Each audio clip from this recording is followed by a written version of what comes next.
فرمایا ان الدین عند اللہ الاسلام، بے شک اللہ رب العالمین کے نزدیک اصل جو دین ہے وہ اسلام ہے۔ اللہ رب العالمین کو یہ اسلام اتنا محبوب ہے، اتنا پسند ہے، فرمایا وَمَن يَبْتَغِ غَيْرَ الْإِسْلَامِ دِينًا،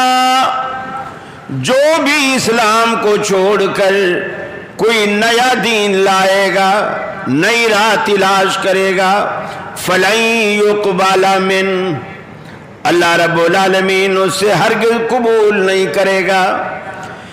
کتنا بھی خوبصورت اسلام اس اللہ کے نازل کردہ اسلام کے مقابلے میں لے کر کے آئے، فَلَن يُقْبَلَ مِنْهُ، اللہ اسے ہرگز قبول نہیں کرے گا،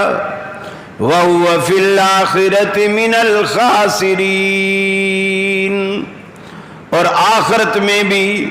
خسارہ پانے والوں میں سے ہوگا۔ اس کا سفینہ کبھی کنارے لگ سکتا ہی نہیں، بالکل منجھدار میں ڈوبے گا،